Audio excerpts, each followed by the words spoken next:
If you work in university maintenance, Granger considers you an MVP because your playbook ensures your arena is always ready for tip-off. And Granger is your trusted partner, offering the products you need all in one place, from HVAC and plumbing supplies to lighting and more. And all delivered with plenty of time left on the clock, so your team always gets the win. Call 1-800-GRANGER, visit Granger.com, or just stop by. Granger, for the ones who get it done. If you work in university maintenance, Granger considers you an MVP because your playbook ensures your arena is always ready for tip-off. And Granger is your trusted partner, offering the products you need all in one place, from HVAC and plumbing supplies to lighting and more. And all delivered with plenty of time left on the clock, so your team always gets the win. Call 1-800-GRANGER, visit Granger.com, or just stop by. Granger, for the ones who get it done. Welcome back. Thank you for checking out this bonus edition of the 12 Kyle podcast. I'm 12 Kyle. Check this out. On this episode, we're going to do something a little different. We're going to talk about hoops. Now, if you've been following the podcast, if you subscribe to the podcast, you know that the episode before this one was called It's Bigger Than Hip Hop, where basically there was this list circulating around where you document your favorites of hip hop artists and songs, what have you. They gave you these categories, and you basically had to list who your favorites were. And I went into a brief explanation prior to that episode and I'll just kind of touch on it again. These are the favorites. So it's not necessarily about, who's the best or who you think is the best. If I said that Nate Archibald was the greatest basketball player of all time, that's my opinion. And you can never argue with one about their opinion. Or if I said my favorite basketball player was Manute Bol, then that's my favorite player. So let it go. There's nothing to argue. And so that's how I came to this podcast. Well, actually, that's how I came to the previous podcast. And I wanted to also do a bonus episode talking specifically about basketball, because after the list went out with the categories for hip hop, I subsequently saw one about basketball, and I would be remiss if I did not get on here and talk a little bit about the round ball and some of my favorites. So that being said, let's get to it. All right. So the first category, the greatest of all time.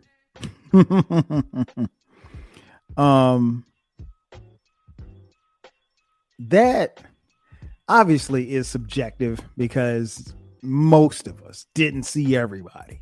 Now, if you're talking to somebody who's probably in their 70s, they probably saw everybody. But, someone like me who started watching basketball in 1980, I've seen a lot, but I didn't see those that came. I only saw clips of, cats like Wilt Chamberlain, Oscar Robertson, Bill Russell, those guys. I did see Kareem on the downside of his prime, but I saw Kareem. Nonetheless, if you've been following the podcast, you know who I think the GOAT is. There's only one GOAT, and he is Michael Jeffrey Jordan. Now, King Germ and I, from my man King Germ from the Frocast, shout out to Germ. We did a podcast a couple months ago from the time of this recording called GOAT Talk, where we went back and forth between LeBron and Michael Jordan as being the GOATs of the league.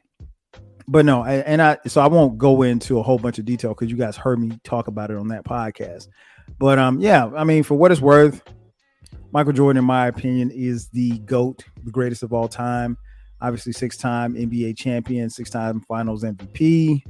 His accolades. And one of the things that never gets talked about is how the man stopped playing basketball in the middle of his career, retired, went away for like 2 years, came back and won 3 consecutive titles after that. But who's counting? And nobody will ever do that. There might be somebody that's going to get 7, 8, 9, 10 titles, maybe, but nobody will ever quit, retire, and then come back and do it. I mean, only Black Jesus could do that. Come on, what are we talking about? Nonetheless, GOAT, definitely Michael Jordan. And I will make a case, and I think I've mentioned it on the episode with King Germ. If I didn't, let me say it again. Off the court, LeBron James is definitely the GOAT. I mean, like, it ain't close. LeBron James is probably teetering off the court where Muhammad Ali was in his prime.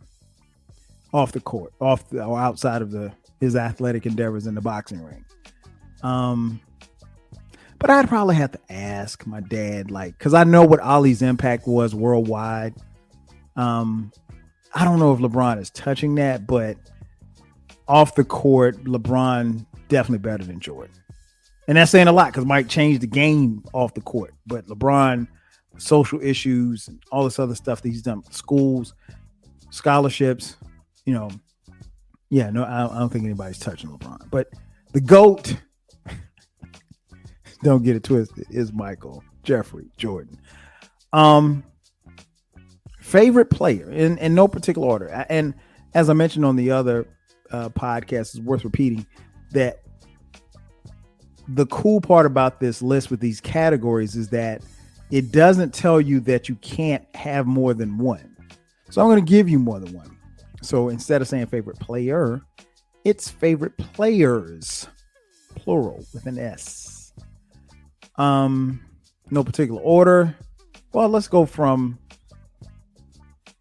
my first to, with the first one that was my favorite player growing up, and then my second favorite player as far as time, chronological order.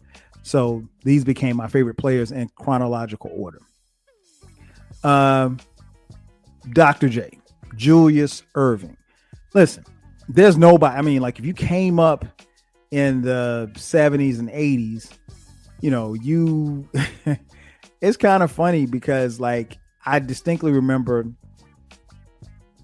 with me and my friends, like, you had one of three, maybe four basketball players that everybody loved. It was either Dr. J, Magic Johnson, or Larry Bird. Now, I'll be honest, I didn't know a lot of black people that loved Larry Bird, but Larry Bird was cold. Don't get it twisted. Larry Bird was a stone cold killer. One of the greatest players to ever play the game. But yeah, my favorite player at the time when I started watching basketball was Dr. J. I mean, he was poetry in motion in the air. He could do things with the basketball like you wouldn't believe. And I mean, he was an instant highlight. Then chronologically, the next one became a guy that I started following in college until his time in the NBA. Again, the aforementioned GOAT, Michael Jeffrey Jordan. Yeah, Jordan's my dude, man. I mean, like, that was my guy. And, it goes without saying, he was must-see TV, no matter who he was playing.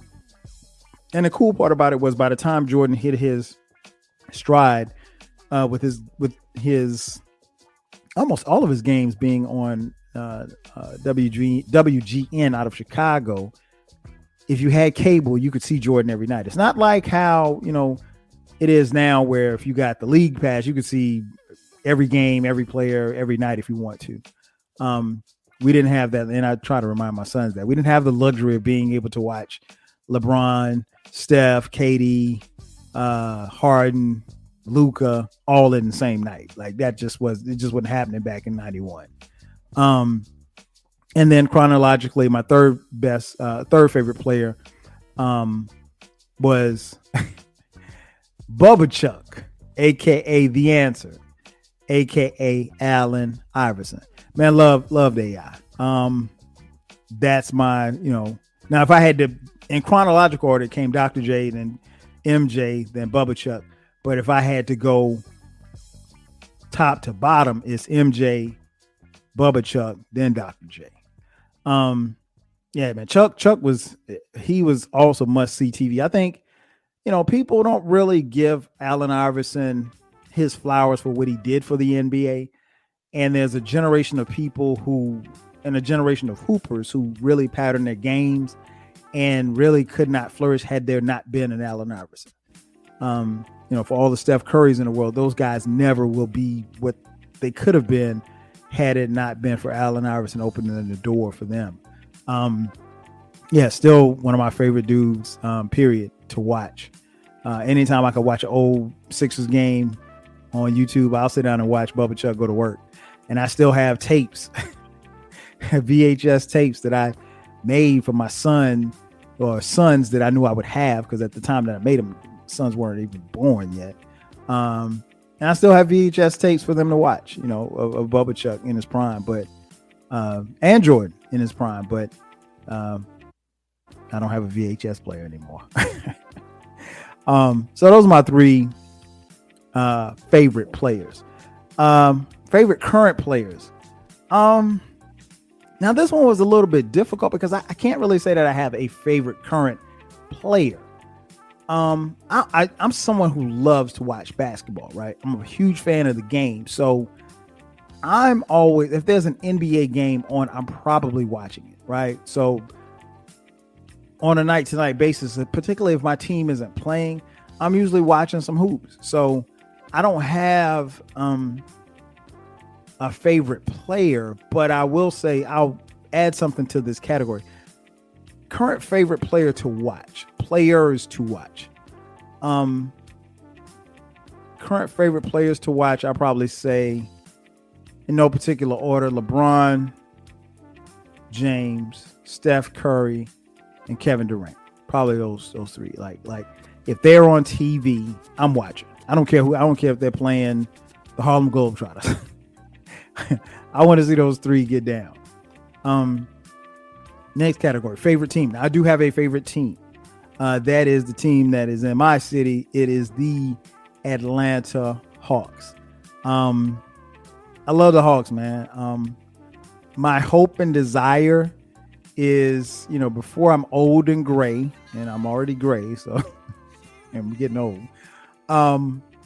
Before I'm old and gray, man, I would love to see the Hawks win an NBA title. The reality is that at the time of this recording, we're probably about, I don't know, 2 or 3 years away from being a contending team for a NBA title. And the reality is, it's probably going to take a few things to go our way, a couple of players. But I would like to see that happen. I'd love to see it happen. I'd love to see a ticker tape parade down Peachtree Street. I think the city would love that. I think the city deserves that. But yeah, the Hawks are my team, man. Any chance I get, I go to a couple of games a year. I've kicked around the idea of getting season tickets this year. Hopefully, we'll see. But yeah, man, it was dope. This past season, got a chance to take my daughter, Skylar, who's 10 years old by the time of this recording. Take her to her first Hawks game, and she had a ball. She was yelling, and she follows the game. She likes basketball. She was able to follow it. I mean, she literally was yelling the entire game. I'm like, Skylar, just save your voice. You got school tomorrow. But that was a really, really dope experience. One that I'll never forget. Hawks won the game against the Pacers. But yeah, father taking his daughter to her first NBA. Well, it actually wasn't her first NBA game. We went as a family. We were in LA for Thanksgiving, so we got a chance to see the Lakers against the Kings at Staples, or at then the Staples Center. But this was our first outing, just father and daughter. So that was really cool. So it was good. It was different when we went as a family, but for her to go to her first game with just me, and it was her first Hawks game, that was dope. It was dope. We took a lot of pictures. I posted a couple of them on IG, so that was dope. But yeah, favorite team, Hawks. Favorite 3-point shooter, I gotta go with the guy who is the all-time great 3-point shooter, and that would be Stephen Curry. Steph set some records that, as far as 3-point shooting, I don't know that anybody's going to break. I don't think that there's anybody currently that's going to break his records. the person who's probably going to break Steph's record is probably in the first grade right now. I mean, so his record's going to sit, but he's an incredible 3-point shooter. When it leaves his hand, I mean, like I'm amazed sometimes at some of the shots he gets off, and he's like running halfway down the court before the ball even goes in. And Steph is a little, Steph got a little swag to him. He's shimmying and all kind of stuff like that. He got a little dances and he's putting teams to sleep.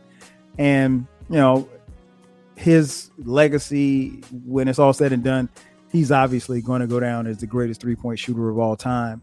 But he still has chapters being written. I mean, he's still just coming, fresh off of an NBA championship or finals MVP.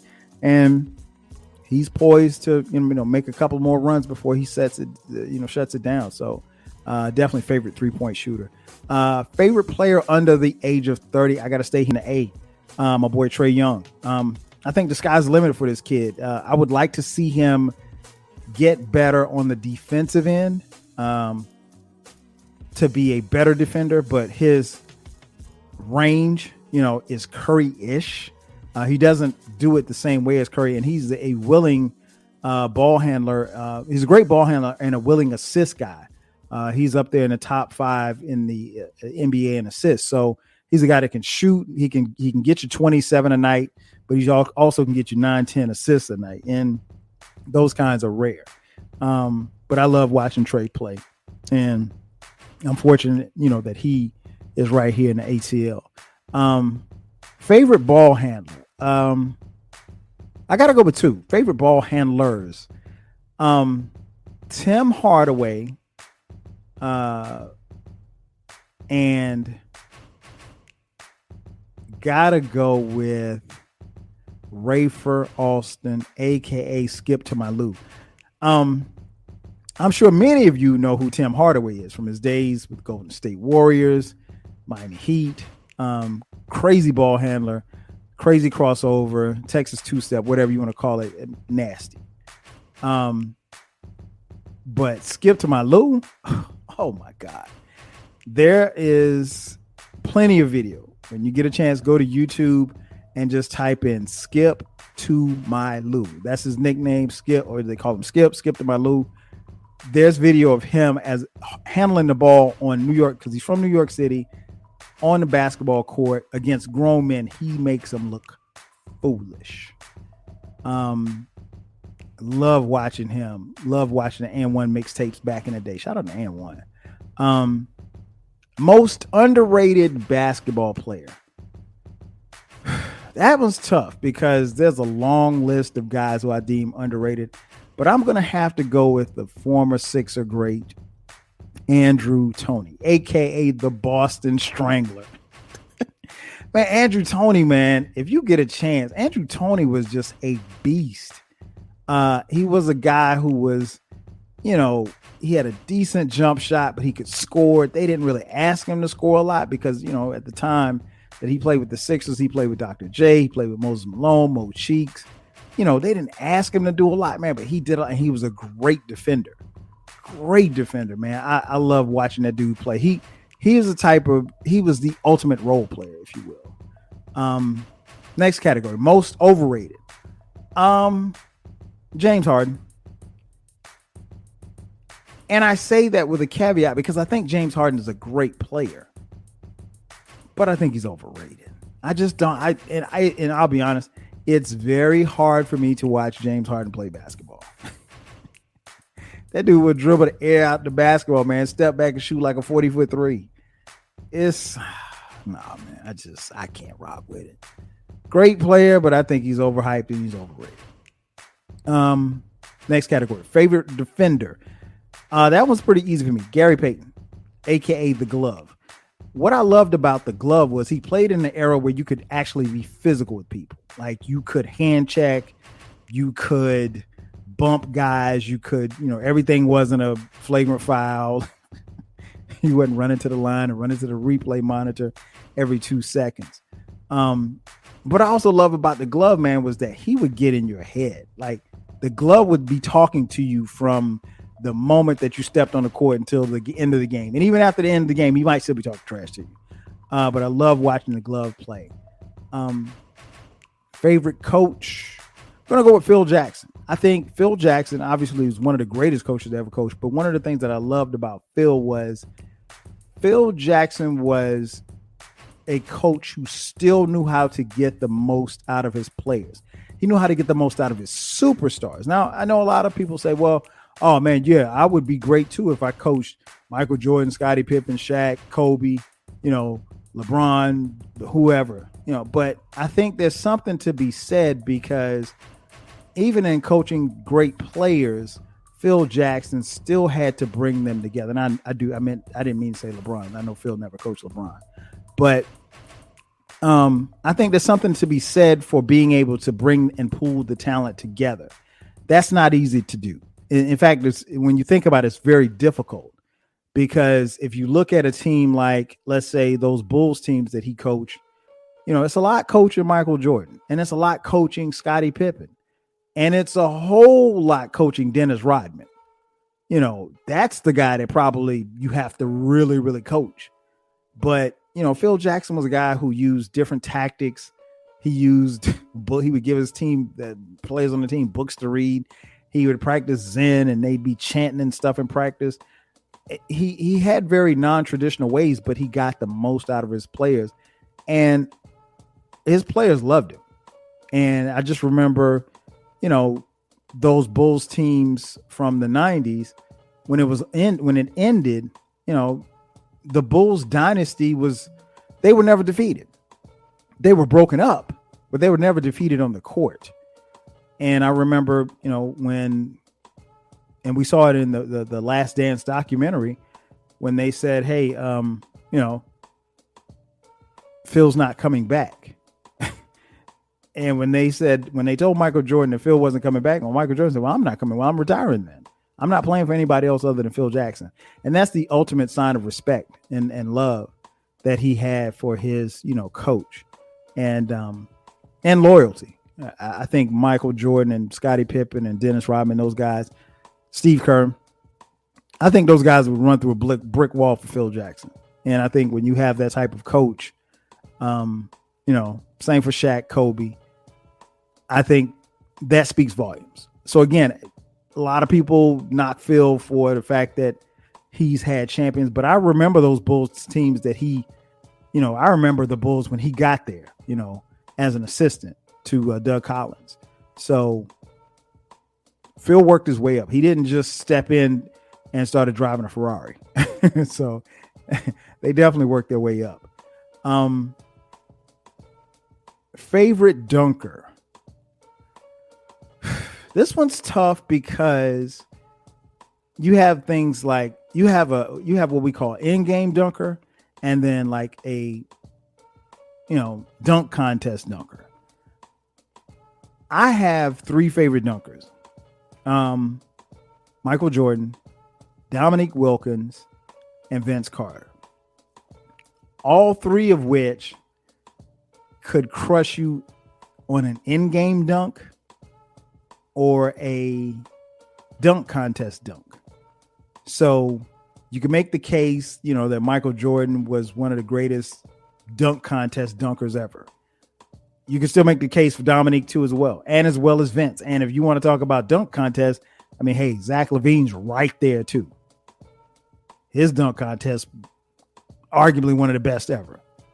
But yeah, as far as my favorite dunkers, I'm definitely going MJ, Dominique, and Vince. And last but not least, favorite team of all time. I'll have to say it's those 96 Bulls. Those 96 Bulls were special. Obviously, they were one of the greatest teams ever because they won 72 games, only lost 10. They blew through the NBA playoffs to win another final, NBA Finals. It was their fourth for Scottie Pippen, Michael Jordan, and Phil Jackson. But yeah, I love that team. That team was fun to watch. That's a team that if you had a chance to see them, you could just see how. And it wasn't so much as just about Jordan's dominance, but it was about how much he raised the level of everyone else on the team. And Dennis Rodman was a wild card, but he was a piece of the puzzle that fit perfectly. I think you got a glimpse of it in the documentary, The Last Dance, but you really could see everything when it all came together. But yeah, if I had to pick, I would say that the 96 team is probably my favorite team of all time. But yeah, I wanted to get on here, and I know, we did the one for hip hop, but I wanted to get on here and talk about basketball because there was another, like I said, a list with categories and stuff. And again, if you're a basketball fan, you got the categories. Hit me up. Shoot me a message on Twitter. You can respond in the comments.